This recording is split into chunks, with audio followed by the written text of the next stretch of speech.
Je n'aurais jamais imaginé partager cette histoire. Je m'appelle Ellen Whitfield, et ce que je m'apprête à vous raconter a changé tout ce que je pensais savoir sur la vie, la mort et ce qui vient après. Ce n'était ni un rêve ni une hallucination. Pendant 11 minutes, un dimanche matin paisible de mars 2024, j'étais cliniquement morte. Et pourtant, je me souviens de chaque détail de ces minutes comme si elles s'étaient produites il y a quelques instants. Ce jour-là, j'étais en route pour le baptême de ma petite fille. J'étais habillé de mes plus beaux habits du dimanche, le cœur débordant de joie pour l'occasion bénie qui s'annonçait. Les routes étaient dégagées, le soleil brillait et j'écoutais mes hymnes préférés jouer doucement à la radio. Tout semblait paisible et parfaitement normal, jusqu'à ce que ce ne soit plus le cas. La dernière sensation terrestre dont je me souviens a été de voir un camion de livraison dévier sur ma voie. Je n'ai pas eu le temps de réagir, pas le temps de crier. Puis, en un clin d'œil, tout a changé. La transition de la vie à la mort n'a rien à voir avec ce que j'avais imaginé. Un instant, j'étais dans ma voiture, et l'instant d'après, je me suis retrouvé à flotter au-dessus de mon corps. Ce n'était pas comme ces histoires où l'on entend parler de gens qui regardent les médecins travailler sur eux depuis le ciel. Non, ce que j'ai vécu était bien plus profond et infiniment plus profond. Ce n'était pas effrayant à cause d'un quelconque danger, c'était terrifiant parce que l'expérience était tellement vaste et incompréhensible pour l'homme. La première chose que j'ai remarquée était l'absence totale de douleur. Mon corps terrestre gisait brisé sous moi, mais je me sentais plus vivante que jamais en 68 ans de vie. Alors que je luttais pour donner un sens à cette nouvelle réalité, une présence m'entourait. Ce n'était pas seulement de la lumière bien que la lumière fût là, plus brillante que 1000 soleils, mais pourtant pas aveuglante. Ce n'était pas seulement de la lumière, c'était de l'amour pur, de la connaissance pure, de la compréhension pure. C'était quelque chose qui résonnait dans les parties les plus profondes de mon âme, comme si cela atteignait le cœur même de mon être. Et puis, il était là. Jésus-Christ, le Seigneur de gloire, se tenait devant moi.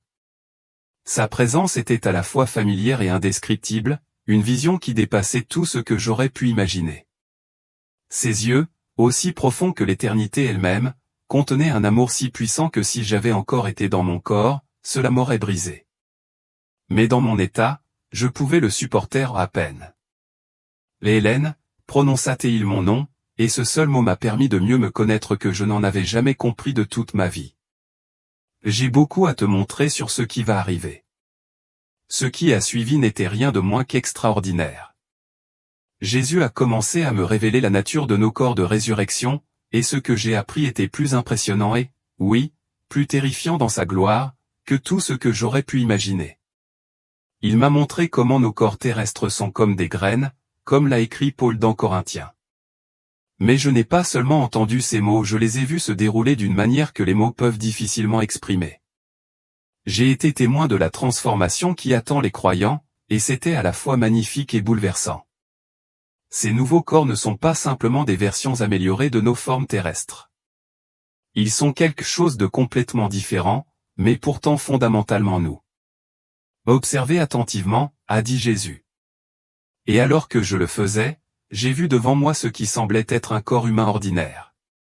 Mais ensuite, en un clin d'œil, il s'est transformé en quelque chose de complètement au-delà de la compréhension. C'était physique, mais spirituel, matériel, mais transcendant. La seule façon dont je peux le décrire est de dire que c'était comme regarder la lumière pure prendre forme. Pourtant, même cette comparaison est insuffisante. Voilà ce qui attend ceux qui sont à moi, a expliqué Jésus. Votre compréhension actuelle de la réalité physique ne peut pas saisir pleinement ce que j'ai préparé pour vous. Ces corps seront impérissables, puissants et capables de vivre des réalités bien au-delà de votre compréhension. L'esprit humain ne peut pas pleinement imaginer comment ces corps de résurrection seront capables de se déplacer dans la matière solide aussi facilement que nous nous déplaçons dans l'air. Ils seront capables de percevoir plusieurs dimensions à la fois, de communiquer d'une manière qui fera que nos langues actuelles ressembleront à des esquisses grossières comparées à un chef-d'œuvre. Mais ce qui m'a vraiment rempli d'admiration, ce qui m'a terrifié de la manière la plus impressionnante, c'était de voir comment ces corps seraient capables de supporter tout le poids de la gloire de Dieu. dans notre état actuel, comme Moïse l'a découvert, nous ne pouvons pas contempler le visage de Dieu et vivre. Mais dans ces corps de résurrection, nous serons capables de nous tenir en pleine présence de Dieu, de le connaître complètement comme nous sommes pleinement connus. Jésus m'a montré comment ces nouveaux corps ne se fatigueraient jamais, ne vieilliraient jamais et ne connaîtraient jamais la douleur ou la limitation. Mais il ne s'agissait pas seulement de ce que ces corps ne connaîtraient pas, mais de ce qu'ils pourraient connaître. La capacité de joie, d'amour, d'adoration dépasserait tout ce que nous pouvons comprendre aujourd'hui.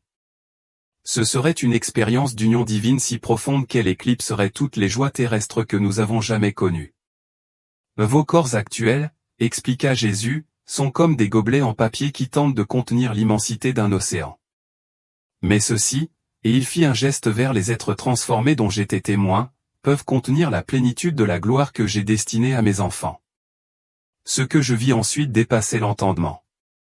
Ces corps de résurrection n'étaient pas limités par les contraintes du temps, de l'espace ou de la matière.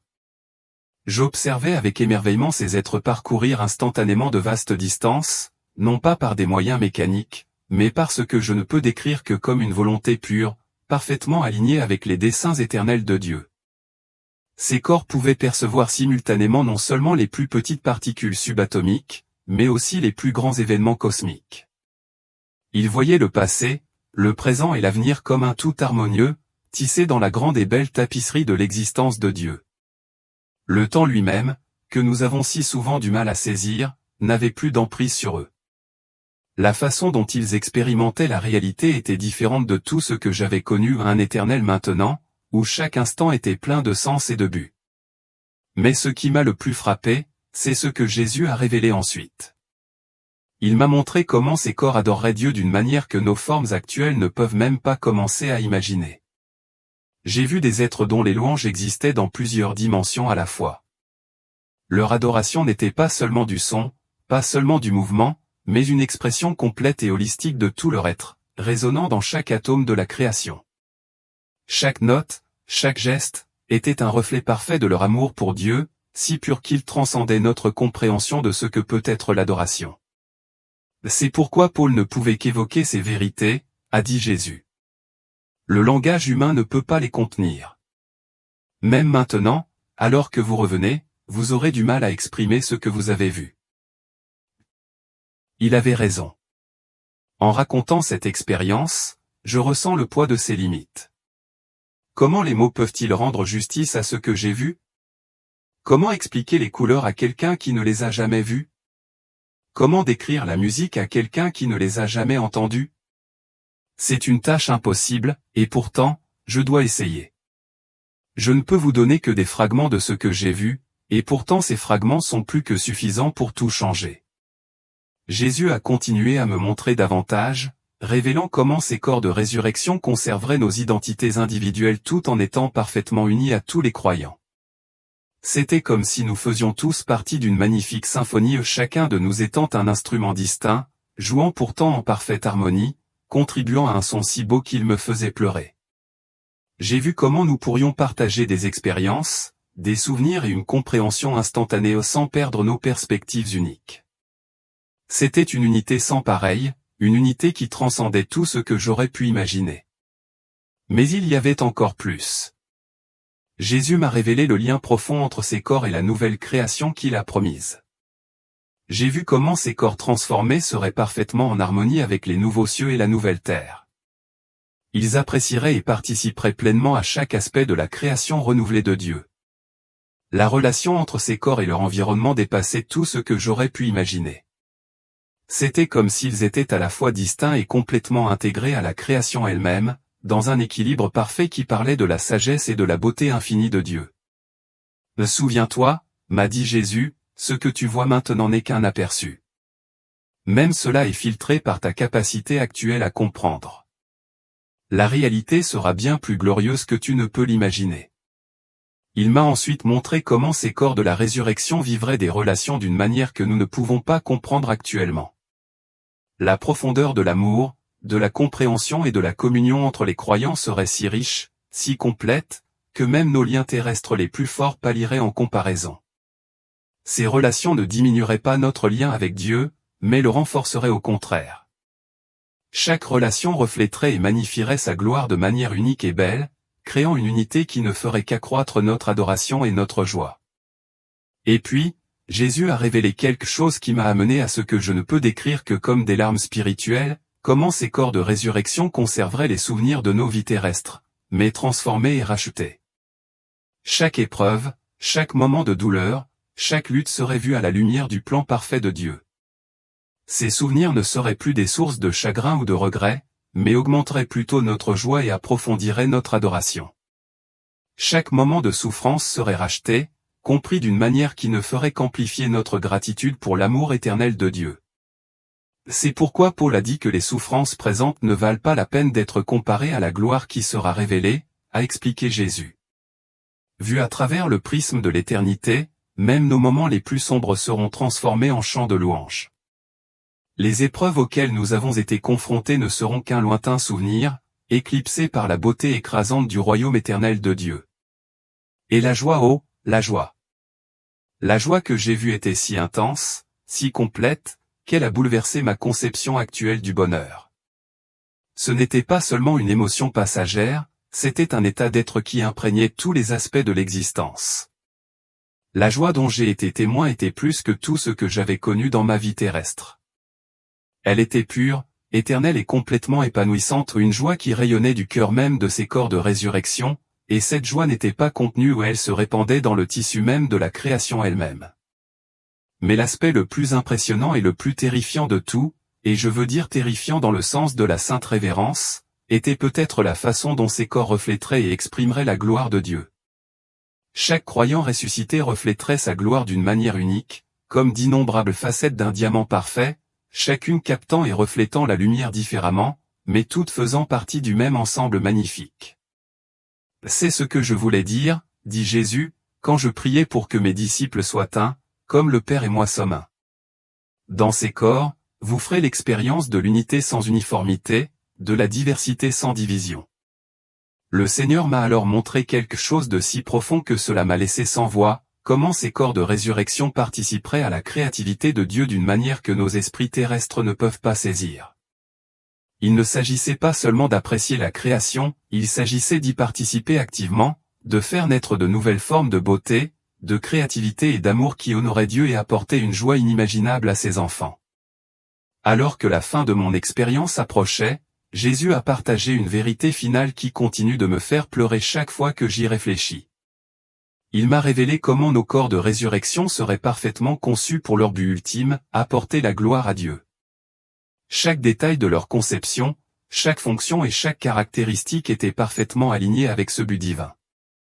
Pourtant, l'accomplissement de ce but nous apporterait une joie et une satisfaction qui transcendent tout ce que nous pouvons imaginer actuellement. Souviens-toi, dit Jésus, alors que je sentais que je commençais à revenir, ce que tu as vu n'est qu'un aperçu. Dis-leur, Margaret, dis-leur que ce qui attend ceux qui m'aiment est bien plus merveilleux, et oui, plus terrifiant dans sa gloire, que tout ce qu'ils peuvent imaginer. Puis, avec un amour si profond et si bouleversant qu'il est difficile de le décrire avec des mots, il ajouta, et Margaret, souviens-toi, ce n'est pas seulement un espoir futur. Cette certitude devrait transformer la façon dont mes enfants vivent maintenant. Avant même de m'en rendre compte, j'étais de retour dans mon corps terrestre, entouré d'équipements médicaux et de visages emplis d'inquiétude. Les médecins m'ont ensuite informé que j'étais cliniquement mort depuis 11 minutes. Ils ont qualifié ma guérison de miraculeuse, et ils ne savaient pas à quel point c'était vrai. Depuis ce jour, je n'ai plus jamais pu voir nos corps actuels de la même manière. Ne vous méprenez pas, ces corps sont faits de manière effrayante et merveilleuse, comme l'a écrit David dans les psaumes. Mais ils ne sont qu'une faible ombre de ce qui est à venir. Lorsque Paul a écrit, ce que l'œil n'a pas vu, ce que l'oreille n'a pas entendu, ce qui n'est pas monté au cœur de l'homme, ce que Dieu a préparé pour ceux qui l'aiment, il n'exagérait pas. Au contraire, il le sous-estimait. Je ne partage pas cette histoire pour me concentrer sur l'expérience elle-même, mais pour vous donner de l'espoir et vous rappeler l'avenir glorieux qui attend ceux qui font confiance au Christ. Ce que j'ai vu de nos corps ressuscités était vraiment impressionnant, non pas d'une manière terrifiante, mais d'une manière la façon dont la rencontre avec quelque chose d'aussi magnifique et saint nous submerge naturellement de sa gloire. Les corps qui nous attendent sont plus glorieux que nous ne pouvons l'imaginer.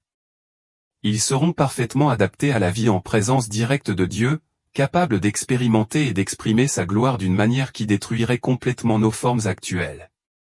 Ils seront à la fois physiques et spirituels, matériels et transcendants, personnels et pourtant parfaitement unifiés avec tous les croyants. Ce n'est pas un morceau de science-fiction ou de fantaisie. C'est la réalité promise pour tous ceux qui sont en Christ. Comme l'a écrit Paul, nous serons tous transformés, et ce changement sera bien plus spectaculaire, bien plus glorieux et, oui, plus impressionnant dans sa magnificence que tout ce que nous pouvons commencer à imaginer. Je partage ce témoignage. Non pas pour attirer l'attention sur moi, mais pour vous rappeler l'incroyable espérance que nous avons en Christ. Nos corps actuels sont des créations merveilleuses, mais ils ne sont qu'une faible ombre de ce qui est à venir. Les corps de résurrection que Dieu a préparés pour ses enfants dépassent tout ce que nous pouvons actuellement comprendre ou décrire. Que cette vérité transforme votre façon de vivre aujourd'hui. Qu'elle vous remplisse d'espoir face à la souffrance, de courage face à la mort et de joie face aux défis de la vie. Car ce qui nous attend n'est pas seulement une version améliorée de ce que nous connaissons maintenant.